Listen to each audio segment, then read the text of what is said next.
Bien, Romanos capítulo 15, hermanos.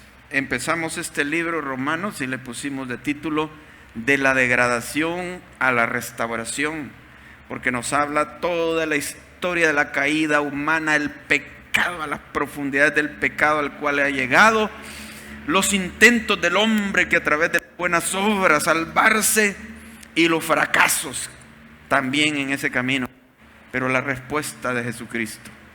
Jesucristo es la solución. Es que comienza una obra de restauración en nuestra vida.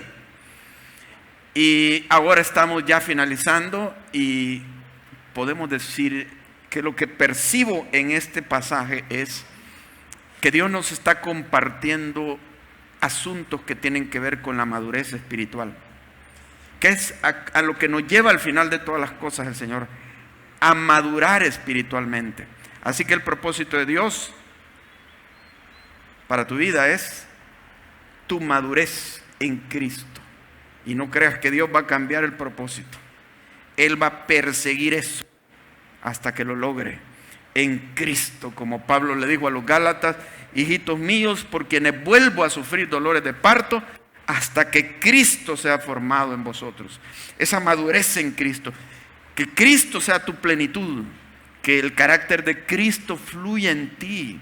Que Cristo sea todo, que tú mengues y que Él crezca en ti. Eso es, hermano. Ahora, digamos que los cristianos convertidos no han llegado a un final cuando son salvos. Tú puedes haber recibido a Cristo, eres salvo, pero ahí no terminó todo. Ahí empieza la cosa. Porque ahora Dios se ha propuesto, eres salvo, va a terminar una obra contigo. Te va a madurar en su Hijo. En esta tierra, podemos decir, nos vamos al cielo, claro, allá morimos, dejamos este cuerpo pecaminoso y somos transformados. Pero es aquí donde Dios te va a madurar y te va a preparar para este día. Entonces, teniendo que madurar en esta tierra, nos vamos a encontrar con muchas situaciones que a algunos cristianos puede que los deje perplejos. ¿Y por qué esto, Señor? ¿Por qué? Tú no lo entiendes ahorita, pero es el proceso de maduración de Dios para contigo. Esa es su meta. Y esto va a ser poco a poco.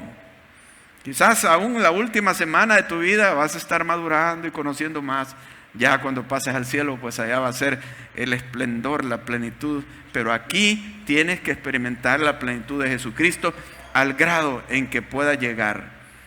Así que, hermanos, esta madurez, vamos a ver también, está ligada a la iglesia.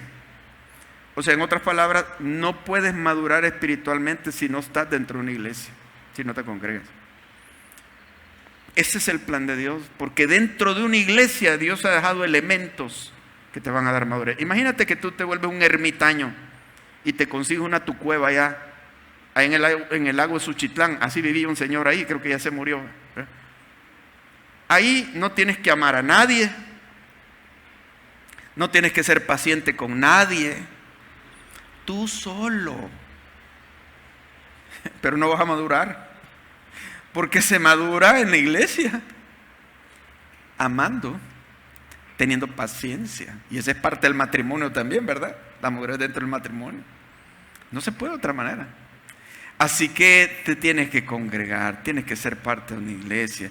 No hay llanero solitario. Y lo digo porque ya en estas épocas modernas, algunos evangélicos se han hecho los llaneros solitarios. No, yo no necesito congregarme. Ah, cómo no, sí necesita. Debe congregarse. Mire, hablé con alguien y me dice: ¿y tú crees que yo ando mal espiritualmente? Sí, le dije, tengo confianza mucho con esta persona. Sí, andas mal. ¿Y por qué? Me dijo: no te congregas, es obvio. No, pero tú no sabes, y pone cosas bonitas en Facebook acerca de Dios, etc.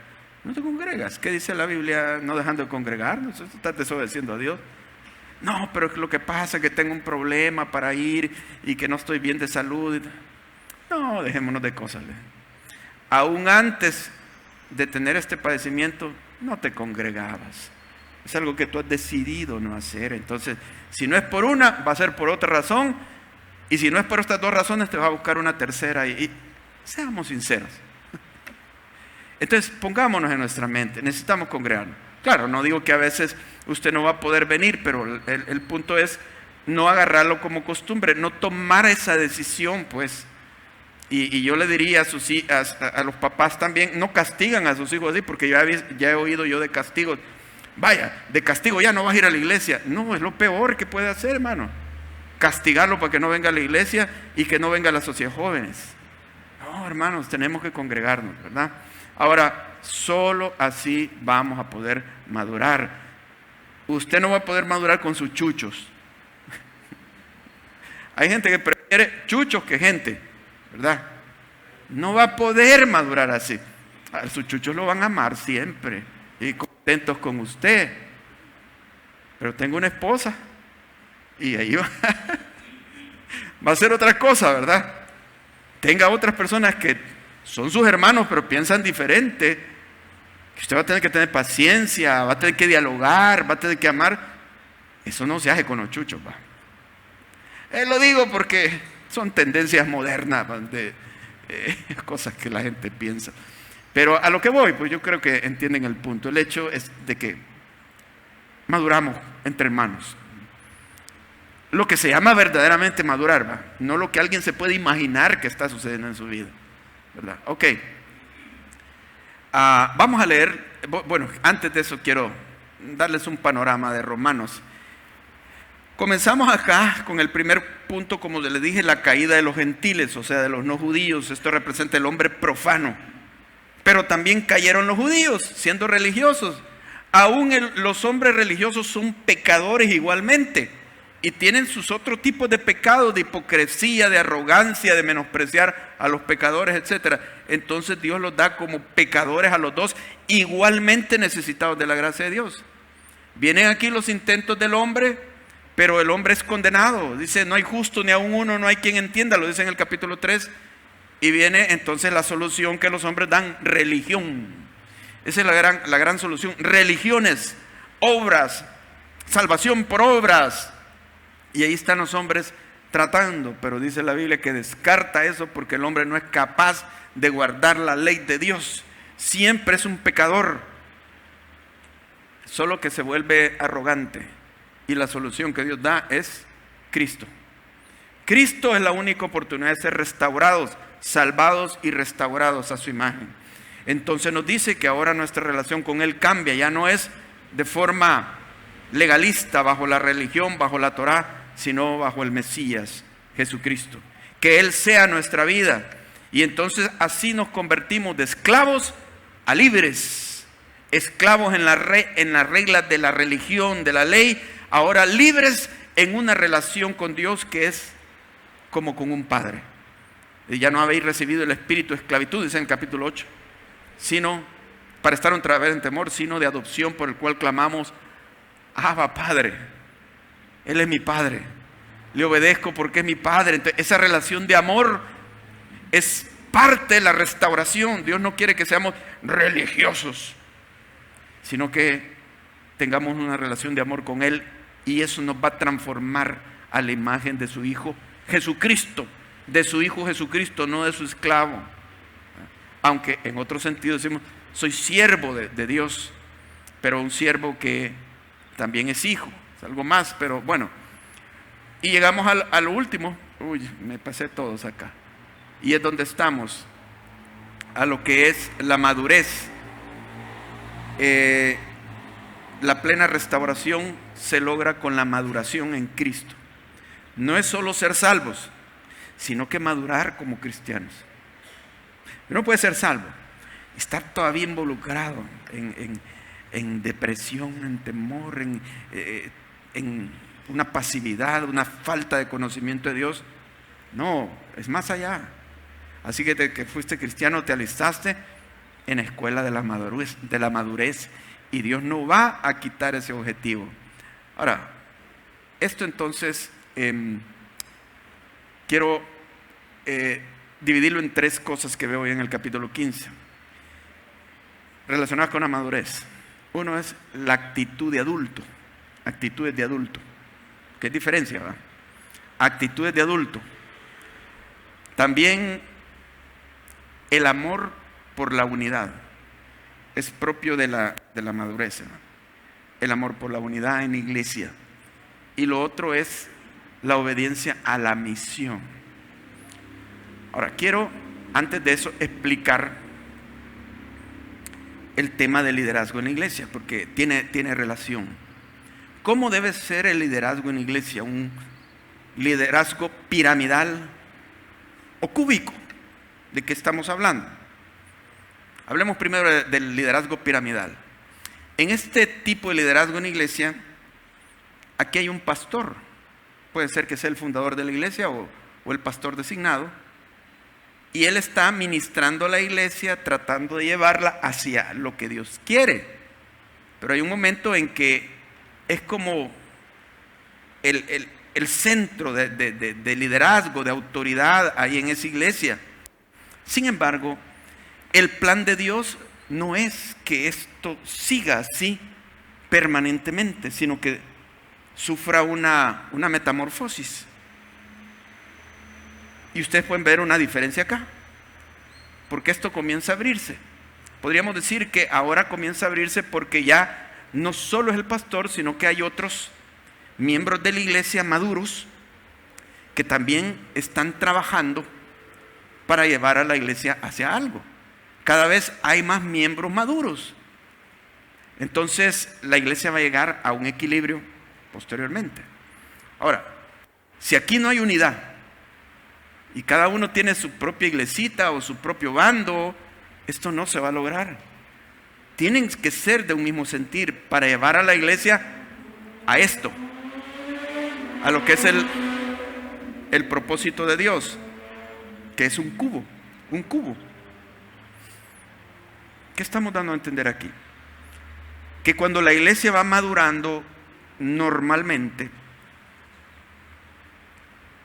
todos van a participar, todos son ministros, todos somos enviados y no solo el pastor. En esta etapa, como fuimos en la iglesia católica, el cura es el que tiene la responsabilidad de hacer todo. Nosotros no llegamos, recibimos y reclamamos, pero es el cura el que tiene que hacer. Encontramos en el Nuevo Testamento algo muy diferente.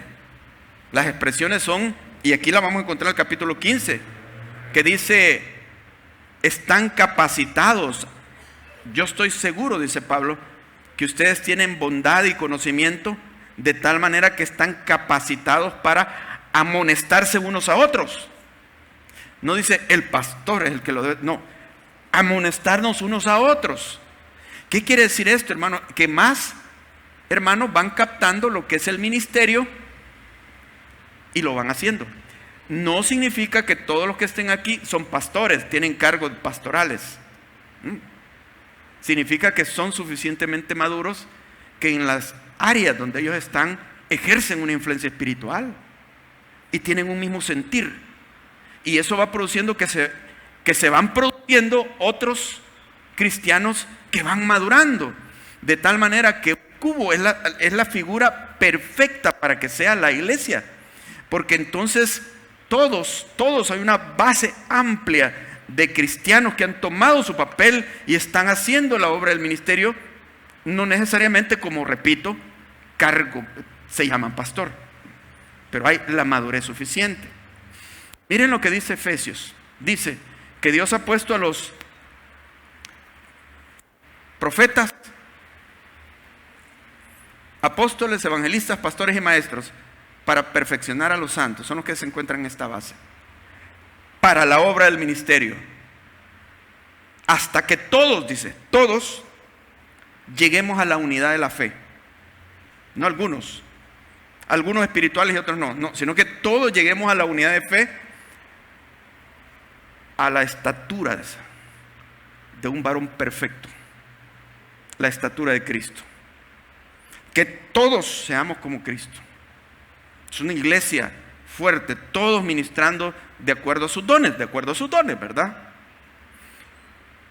Esto hace la iglesia de un liderazgo cúbico donde ya no se necesita que solo el pastor está arriando, digamos, y enfrentando todo, sino que los diferentes ministerios están en un mismo sentir y otros que aún no tienen ministerio, pero han crecido, han madurado, y entonces todos obran para el ministerio.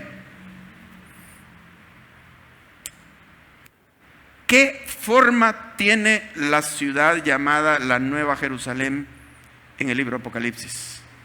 La que desciende del cielo. ¿Qué forma geométrica tiene? ¿Alguien se acuerda? Alguien dijo, un cubo, es cúbica, precisamente. ¿Y qué representa la Nueva Jerusalén?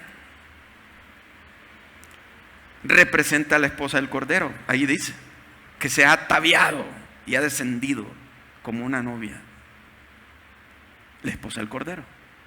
Ese es el ideal de la iglesia. De eso nos involucra a todos, ¿verdad? Esto quiere decir que usted es parte de una iglesia y que Dios lo va a llevar a un proceso de maduración para que usted contribuya a la edificación de su iglesia.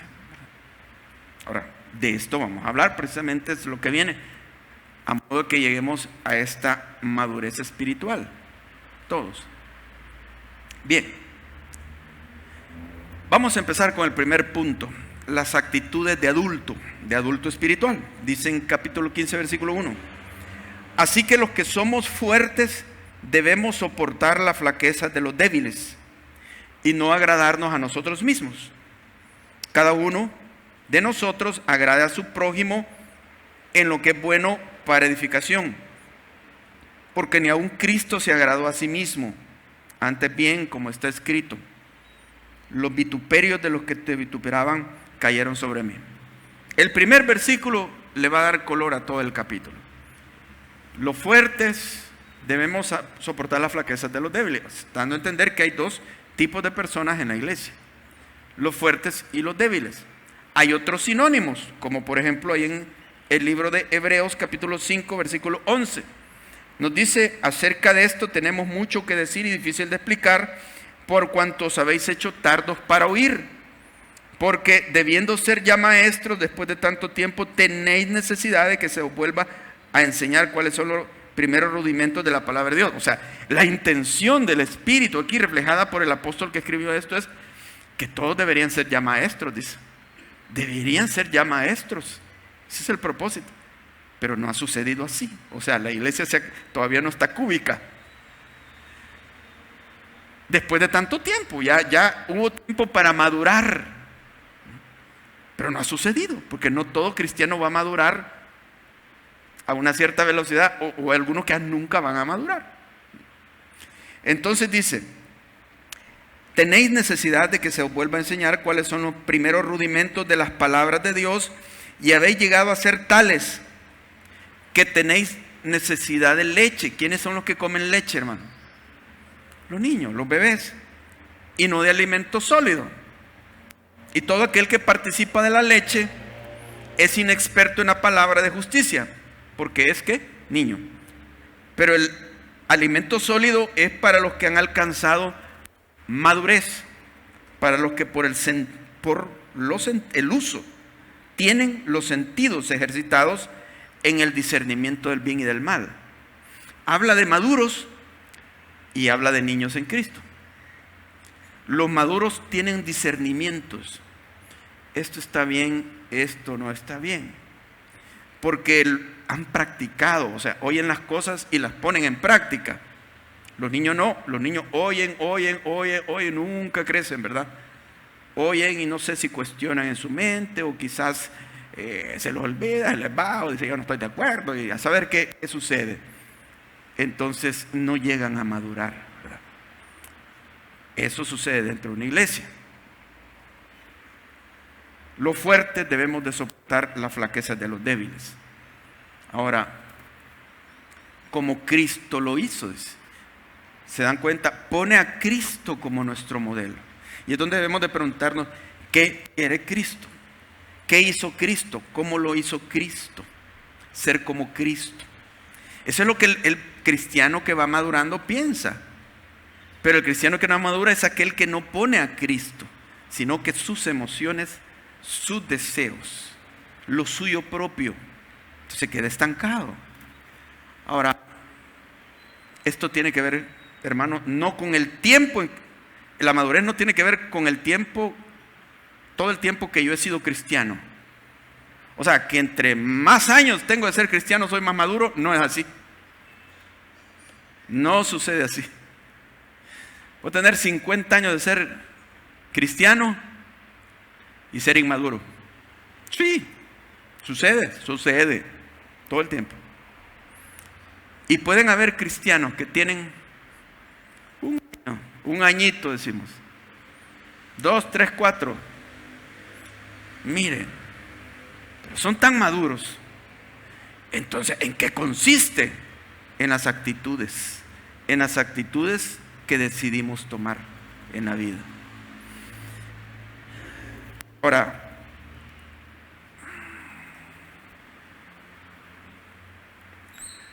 las actitudes de niño, propias de niño, nosotros las podemos notar, ¿verdad? Con nuestros hijos, nietos, lo que sea, o niños que hemos observado. Es evidente que un adulto pues espera más madurez del adulto que del niño, ¿verdad?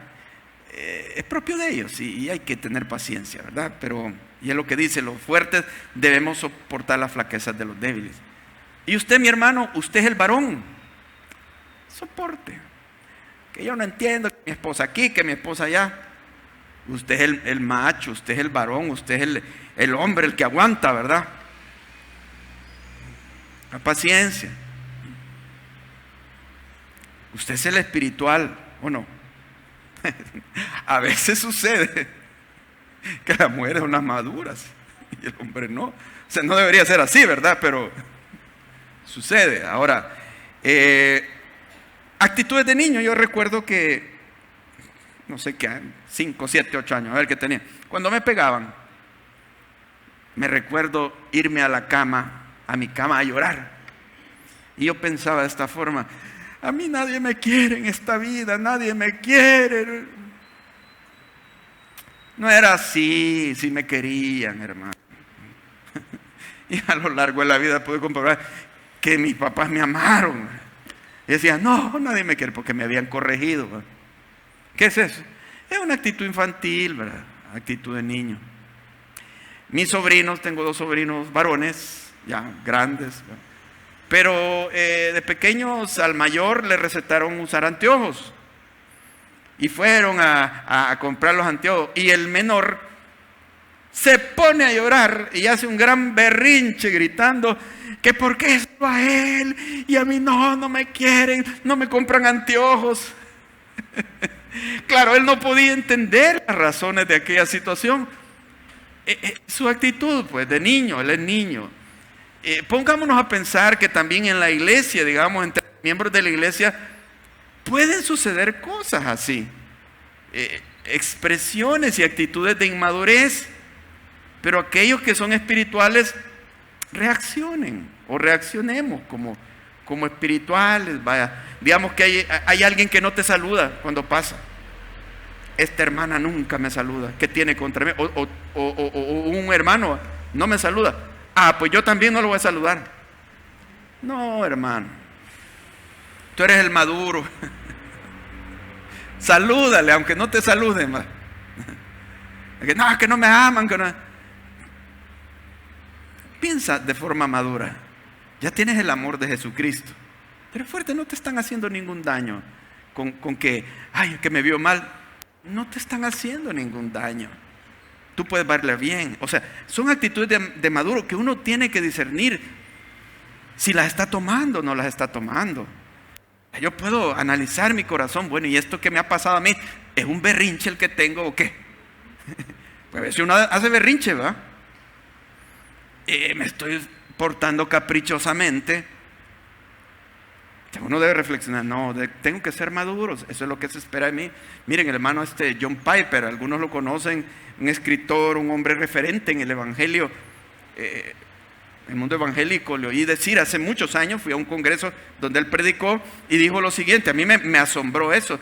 Dijo: hermanos, yo me voy a retirar del ministerio durante 1 año. asombrado. ¿Y por qué? Mire, fue tan honesto en decir esto.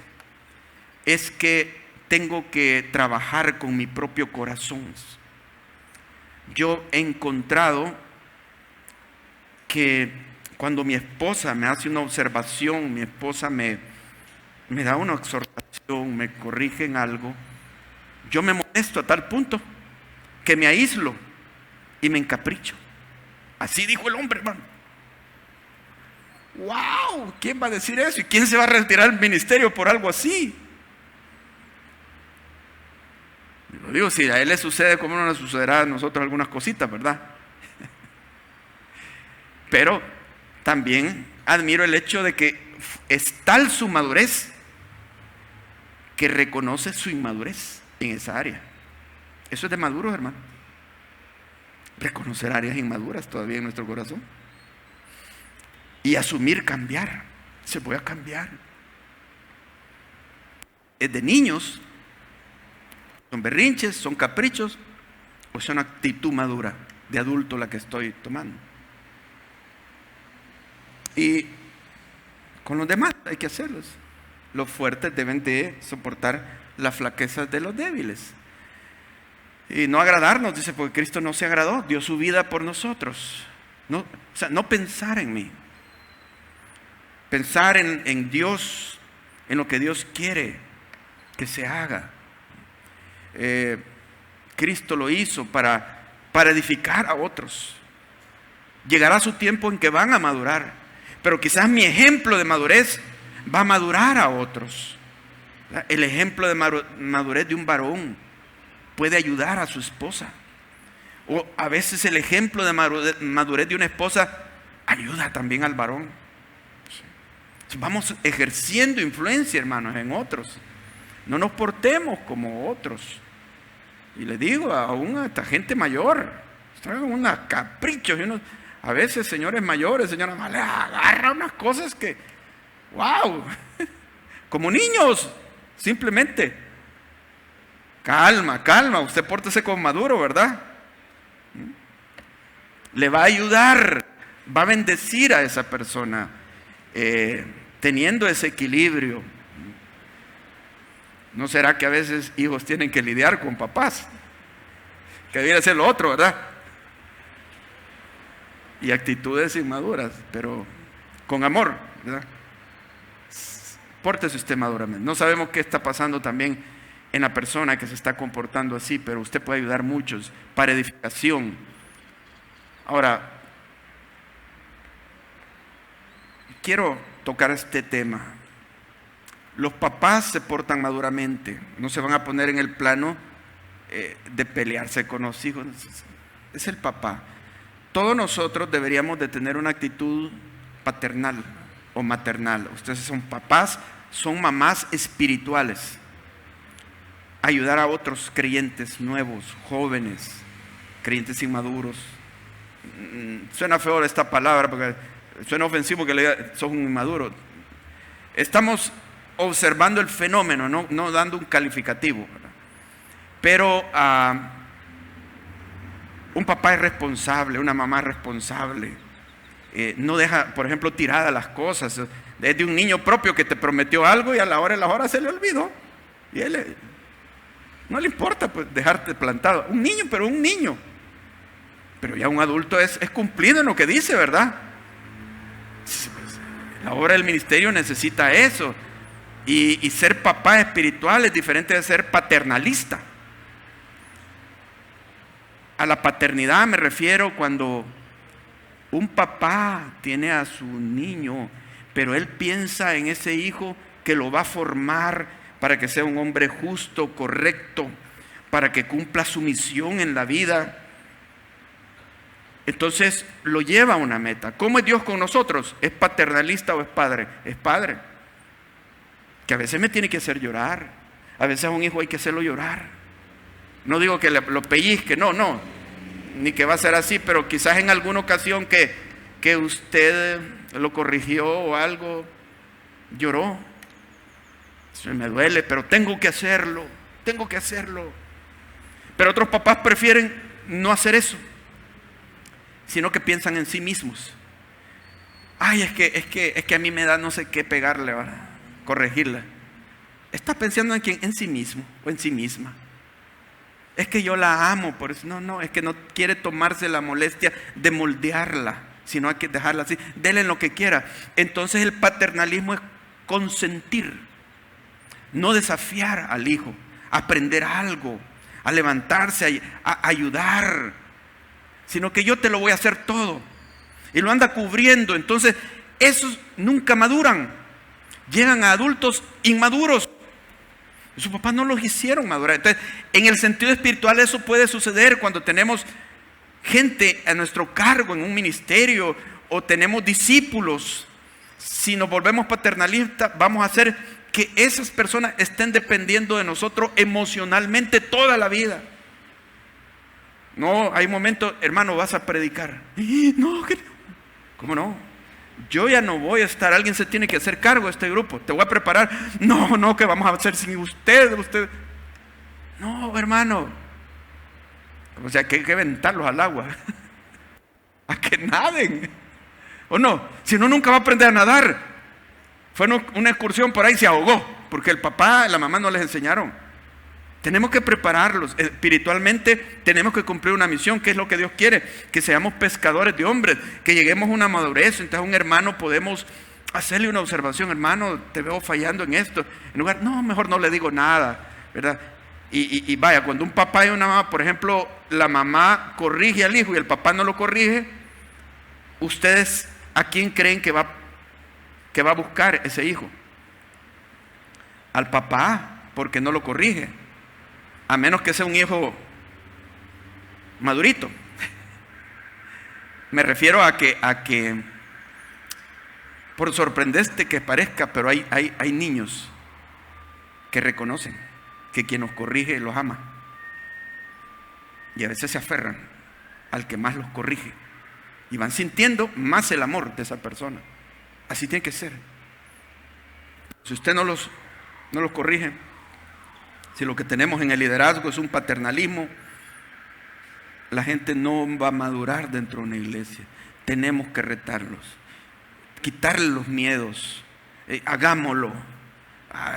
Vamos a abrir en la cuarentena, no en la cuarentena, pero después abramos pronto.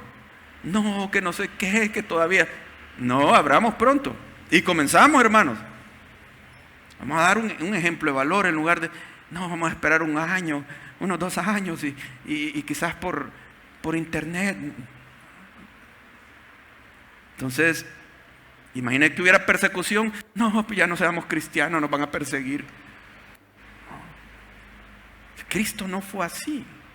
Entonces, hay que ser padres, amar a la gente, para llevarlas a algo. Qué gozo, como decía Juan, hay una respuesta. Qué gozo es ver a mis hijos caminando en la verdad. O sea, al ver después de todo lo que sembró, de cómo tuvo que moldearlos. Qué bueno es eso.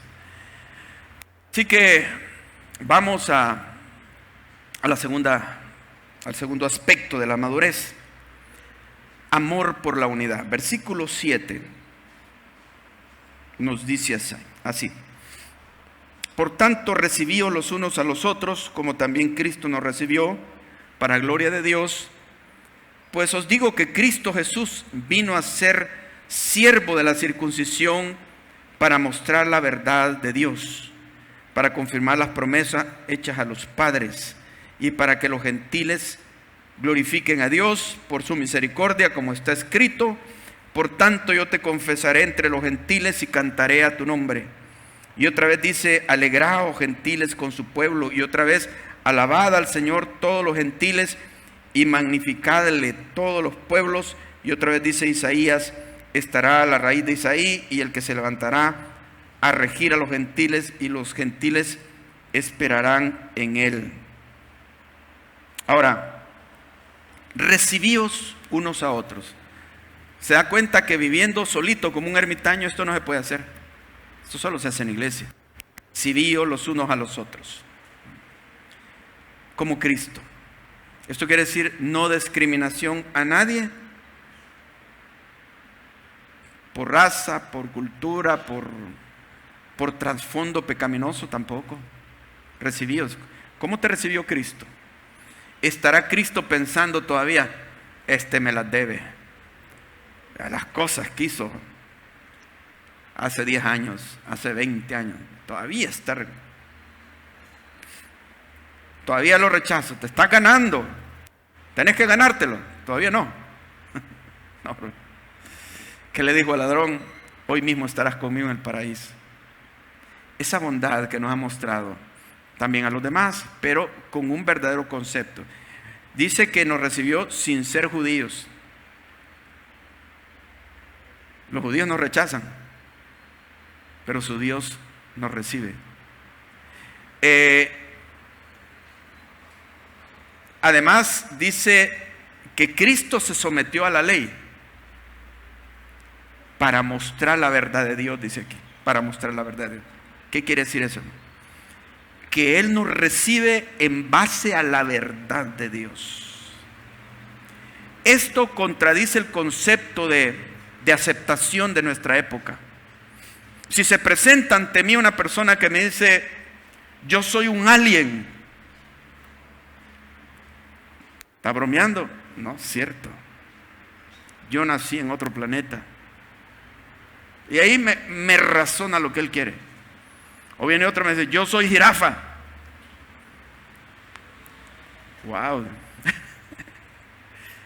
Pero yo no lo tengo que contradecir porque si no, no lo estoy aceptando lo que él dice. Eso es lo que piensa el mundo hoy.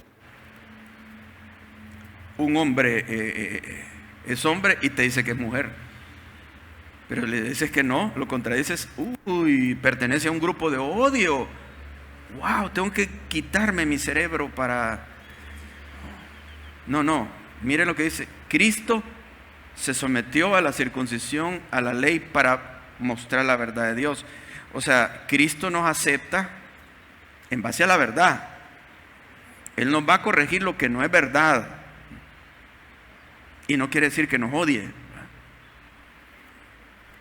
Entonces, pero hablando de la verdad, de lo normal, qué bueno que Él nos haya aceptado.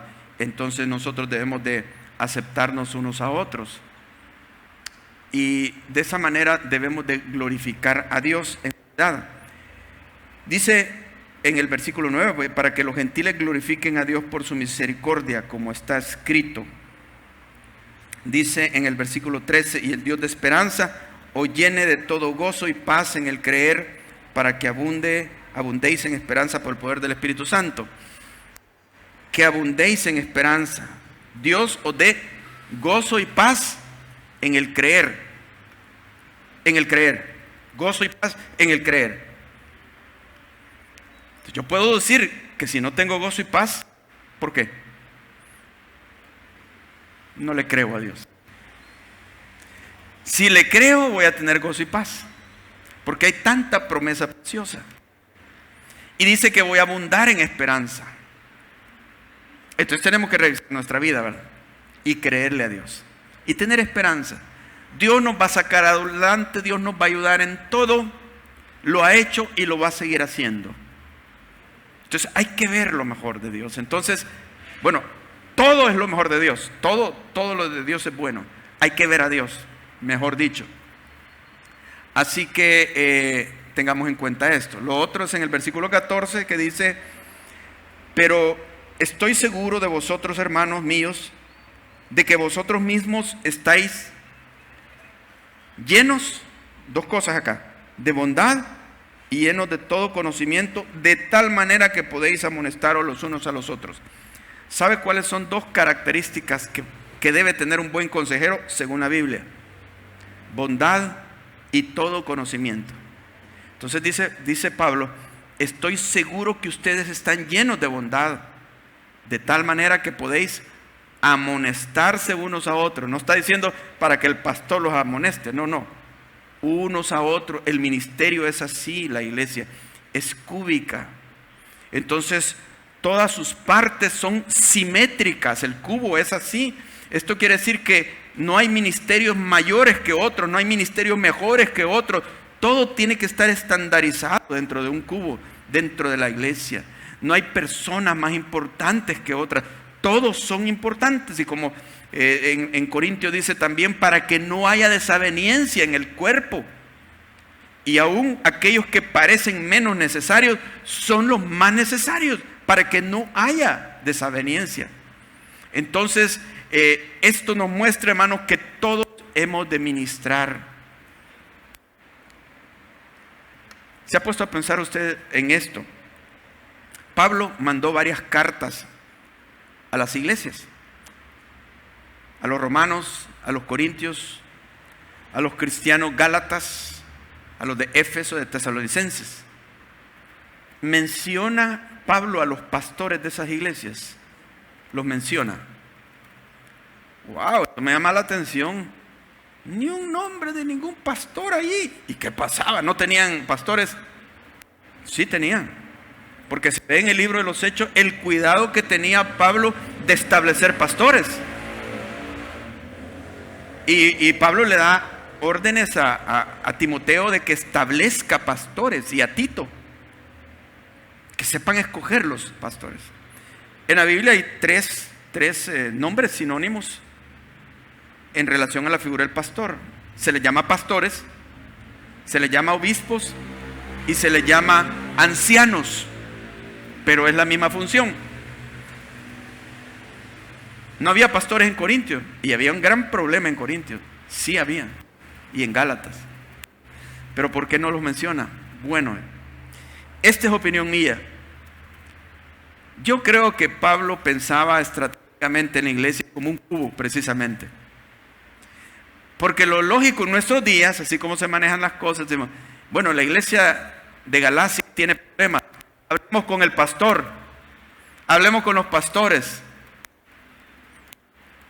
Pablo tenía una autoridad en el sentido que él había fundado varias de esas iglesias. Algunas no las fundó él, pero aún así les mandó carta. ¿A quién le mandó carta? A las iglesias, no a los pastores, sino a las iglesias. No quiero decir que tal vez no estaba consciente que los pastores tenían que ver eso, pero es que ¿quién es el ministro en la iglesia? Es la iglesia, el cubo, son todos. Yo creo, en mi opinión personal, que Pablo no quería fomentar lo que más adelante sucedió y fue una catástrofe. La figura de un obispo central, que él era el que determinaba todo. Entonces, porque el pueblo cristiano se hizo perezoso, y entonces ellos solo llegaban a oír, y entonces decían lo que diga el obispo, lo que diga el obispo, lo que diga el papa. Nosotros lo venimos aquí, no sabemos, pero él sí sabe. No, todos. Quizás nos cuesta entenderlo un poquito porque venimos del catolicismo, que así es, un gobierno jerárquico. Pero cuando la iglesia es cúbica, es una iglesia que puede resistir la persecución. Y que si cortaron al pastor, murió el pastor, hay otros. Y así están, hermano. Pero unidos en una misma mente, dice, en un mismo corazón. Porque eso es necesario también. Entonces, idealmente así es la iglesia. Entonces, estamos ministrándonos, dice, unos a otros, amonestándonos. Y en tercer lugar, la obediencia a la misión. Versículo 15 en adelante. Ahora, quiero preguntarles, ¿cuál es la misión, hermanos? ¿Cuál es la misión? La misión es hacer discípulos, ¿verdad? Noten ustedes lo siguiente. Con esto empieza el discipulado y con esto termina. Es como el alfa y el omega. Con esto empieza y con esto termina. Cuando Jesús comenzó con sus discípulos, ¿qué les dijo? Venid en pos de mí y haré que seáis pescadores de hombres. Se los puso desde el principio. Haré que seáis pescadores de hombres. Esta es la misión. Hay un propósito. ¿Y con qué termina? Con la gran comisión. Al final de Mateo, Marcos, Lucas, Juan y libro de los Hechos. Todos tienen la gran comisión. Mateo, id y haced discípulos de todas las naciones. Así termina. Marcos, id y predicar el evangelio a toda criatura. Lucas, para que este evangelio sea predicado en todas las naciones. Juan, así como el Padre me envió, así os envío. ¿Enviar a qué, hermano? Lo entendemos. Al mundo. Nos envía al mundo a dar testimonio de Él y a ganar a otros. Tenemos este lema: todos somos enviados. Qué precioso, concuerda con esto. Todos somos enviados.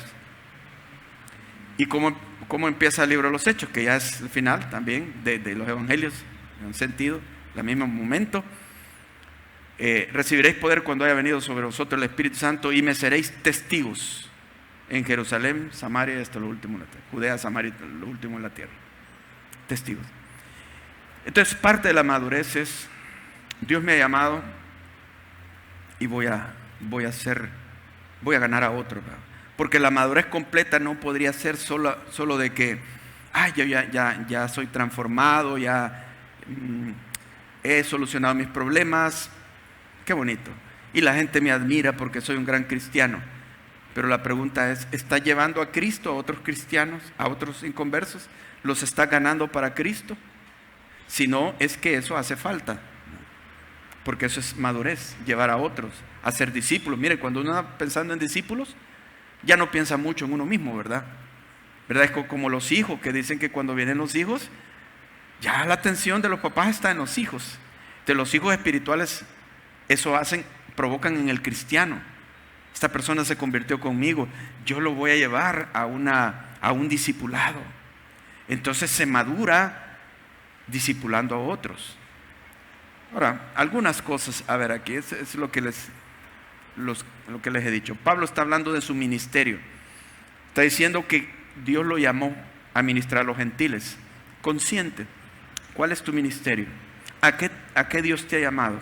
Tenemos que tener claro eso. ¿Quién eres y a qué te ha llamado Dios? Y lo está poniendo Él como un ejemplo en el cual ellos pueden inspirarse. Y uno dice: qué bárbaro este hombre, cómo todo lo que hizo. ¿Sabe por qué? Porque Pablo obedeció. La misión se cumple por obediencia. Si tú vas a ganar a otro, lo es por obediencia. Uno espera sentir algo, ¿verdad? Es que no siento ahorita nada. No, es por obediencia. Evangelismo, ¿por qué voy a evangelizar a otros? Es que todavía no siento. No, es por obediencia. Porque puedes tener a esos compañeros y trabajar 20 años en esa empresa, pero nunca sentiste así como el deseo. Tal vez en Navidad decía: lo invito, no lo invito a la iglesia, quizás no siento. El otro año nunca vas a sentir eso probablemente, sino que es por obediencia. El Señor me lo ha dicho y voy a ver cómo me rebusco, cómo lo hago. Y cuando tú lo haces, entonces Dios te respalda y te va a dar personas que se convierten contigo. Algunos se van a terminar convirtiendo contigo, pero si no lo haces, nadie se va a convertir. Entonces, es por obediencia. Pero otro podría decir: no, pero es que ahí ya están predestinados los que van a ser salvos. ¿Quiénes? Tú no lo sabes. Pero Dios te dice: ve y predica. Es por obediencia. Todos somos enviados. ¿A dónde? Al mundo, hermano. Hay que predicar a los inconversos y no robar ovejas. Miren lo que dice Pablo acá. Nos saltamos aquí al versículo 20, hablando de este testimonio que nos está dando de cómo Dios lo ha usado para ganar a los gentiles. Pero lo que hay en el corazón de él es esto: y de esta manera me esforcé a predicar el evangelio, no donde Cristo ya hubiese sido nombrado, para no edificar sobre fundamento ajeno, sino como está escrito: aquellos a quienes nunca les fue anunciado acerca de él verán, y los que nunca han oído de él entenderán. Cuando Pablo sabía el pueblo, pero en aquel pueblo ya hay iglesias, pues no. Voy a trabajar con aquel grupo, sí, pero aquel grupo ya tiene pastor, ya están trabajando. Pues no. Voy a ir donde están los que no han oído. Y eso debería ser en nosotros. Ahora, lo digo por esto, porque algo quizás no dicho, pero se siente así como que si queremos crecer en número, podría ser más fácil enfocarnos a jalar miembros de otras iglesias, ¿verdad? Que se vengan para acá. Véngase para la iglesia de nosotros.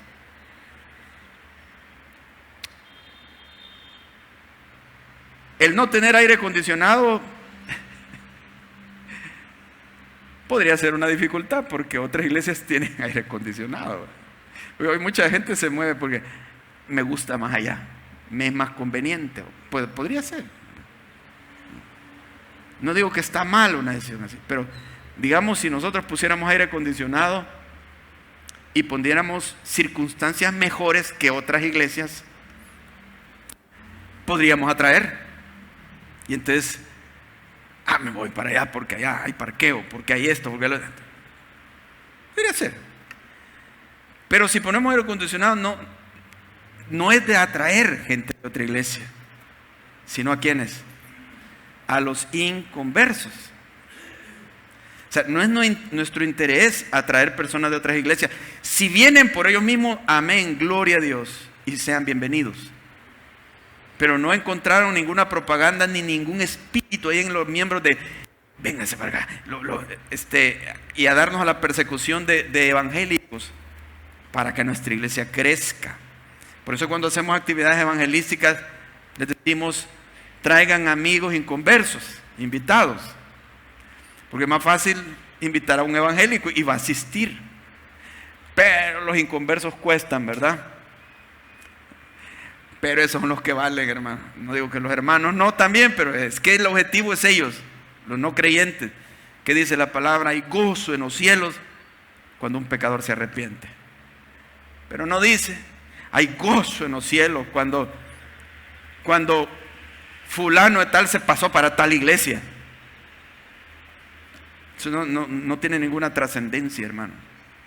Son los inconversos. Por eso Pablo dice, me enfoqué en predicar no donde hubiera oído, para no edificar sobre fundamento ajeno, porque allí ya están discipulando, ahí ya están haciendo el trabajo, y yo llegar y agarrar, no. Mejor no creyentes. Eso es lo que tenemos que hacer. O sea, el evangelio ha crecido tanto aquí en nuestro país, pero los pastores quieren que sus iglesias crezcan. No digo que lo haya, pero podría haber la tentación de que quiero crecer. Y entonces, pero los no creyentes no se están convirtiendo tan fácil como en los años 80. Ahí predicaba usted sobre el diezmo y ahí estaban aceptando a Cristo. Pero hoy no. Están preparados. Muchos están vacunados ya. El trabajo es más difícil, más lento, pero es lo que hay que hacer. Entonces, cuando hacemos la obra de Dios, Pablo habla, oren por mí para que sea librado de los rebeldes. No nos extrañemos si vamos a tener también oposición para hacernos desistir de hacer la obra de Dios. La obra de evangelismo a otros. Vamos a cerrar nuestros ojos y vamos a orar. Y yo quiero proponerle que al estar orando, piense en nombres de amigos no creyentes que usted tiene, o parientes no creyentes que usted tiene, para orar por la conversión de ellos. Tal vez usted ya está haciendo algo porque se conviertan, o tal vez no. Tomemos un momento en silencio para orar por ellos. Piense en ellos, tráigalos delante al Señor. Padre, estás oyendo nombres, te pido porque desarme de los argumentos, de sus argumentos a estas personas y los traiga bajo la convicción de pecado, de justicia y de juicio, para que vean a Jesucristo y te conozcan personalmente. Sálvalos, Señor, te lo ruego, y danos a nosotros para poder cumplir la misión que nos has encomendado. Gracias por esa misión, Padre, en el nombre de Jesús. Amén.